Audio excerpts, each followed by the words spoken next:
Springtime at the Sanatorium. Episode 1. The Quiet Night. By Brian Edwards. Voiced over by George Cardenas.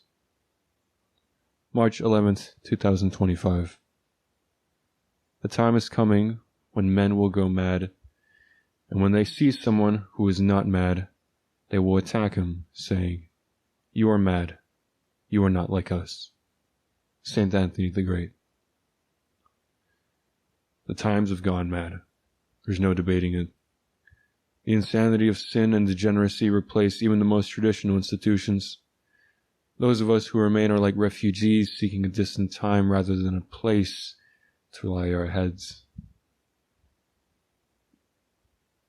I lie my head against the inside of my transport.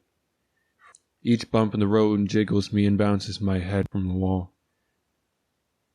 I'm unable to sleep. It shakes me blindly, and there are no windows on this bus. Our captors do not want us to know just where we are going. We do know where.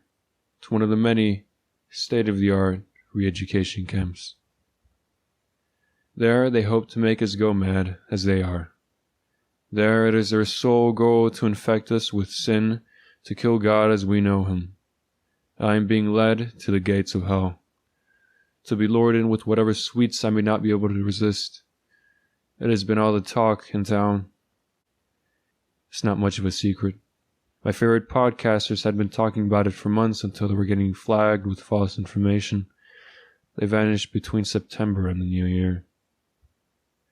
I could only guess that they all got invited to stay at the Sin Spa. Perhaps I'll meet them. The only silver lining to being captured and hauled away. I laughed to myself. When I was a kid, I'd watch those documentaries about apes getting captured. They'd be minding their own business, scratching their ass, looking for food, and then flump, net would cast over them. They'd cry.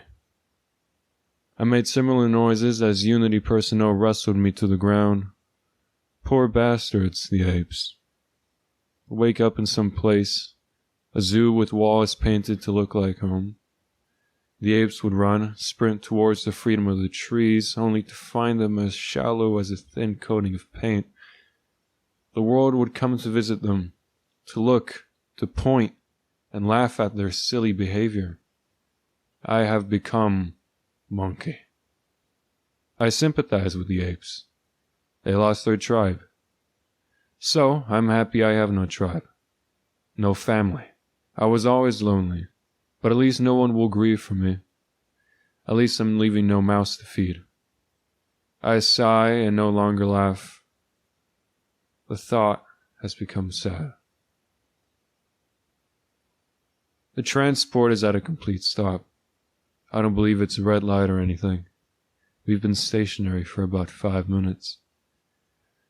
The other prisoners, or fellow campers, I should say, each look at one another as if any one of us has a clue. There are 10 of us. They all look like outstanding citizens. No blue hair, no face tats, no sex reassignments. I'm in good company.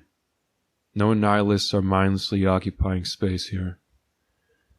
Hopefully we all stay that way. The bus no longer purrs, and I'm sure we have reached our destination. There was a time people desired to go. I never wanted to. I knew what they were. The conspiracy suggested that they'd do this eventually once the obedient sheep were through.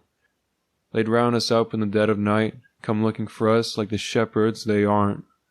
Please, line yourself in single file and prepare to exit. Hope you enjoy your stay. An automated voice says over the intercom. An orderly steps onto the bus before the door and directs us off with a pointing hand. He's gigantic, so large that we awkwardly squeeze by to leave. His blonde hair appears nearly white in the dim lighting of the transport. I read Stevie on his name tag. He smells gay, like lavender. I pass by him and step down from the bus, my legs eager to stretch and move after hours of being cramped. My eyes are blinded by the spotlight covering the exit. I make a visor over my eyes with my hand. My sight's filled with orbs of red and green as my photoreceptors receive stains from the sudden bursts of light. My first sight of the camp, as my vision adjusts, is about as much as I expected. This isn't quite like the ones from before. Doesn't look like a resort by any means. Its tall, doubled barbed wire fences surround a small single-story building in the center. Other campers are watching us from the inside of their cabins. Not cabins such as Abe lived in. They're long and narrow barracks with tin roofs. Cozy. The land outside of the fences is quite formless beneath the moonlit sky. There are no hills in sight, only a flat void for miles. The horizon has not even the smallest town or light accompanying it. Each of us new arrivals stands in line, afraid to speak, waiting for some order. There's an entire squad of orderlies watching us, armed with tasers, mace it seems, and batons. I assumed the tower with the spotlight might have a rifleman. None of us dare to make a break for it. What could we do other than tangle ourselves in the barb? We're let inside one of the many buildings for registration. The orderlies don't say much, aside from their basic instruction. I receive a new name. Camper 96336. The striped pajamas we received display gay bows on the back. It's not 7 colors, but 6, like the number of man. On everyone's gay bow, there is a black number, -12 for cabin 12. I'm pointed into the adjoining room. I can hear buzzing noises from beyond the doorway as I move towards it. Once I enter, I see a man sweeping the floor, making a big pile of hair. It's a pile mixed of the previous camper's hair.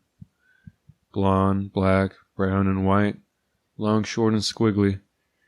They say they do it for the sake of hygiene, but it's likely to strip away any sort of identity that remains. I am shaved. My hair, my body's recent timeline of my life as a free man, falls from my head. It is now a tonsure of my captivity. My hair swept into the gathered pile. I am stripped, not only of that hair that belonged to me, but also of my clothing. I stand naked in a large shower, sprayed with a hose. The water is cold. It bites as all residue of freedom is washed away. I dry myself, take my uniform, and I dress in it. All possession of myself is now removed, and they would have me think that I belong to them. I do not. I have one master. Dear saints in heaven, pray for me.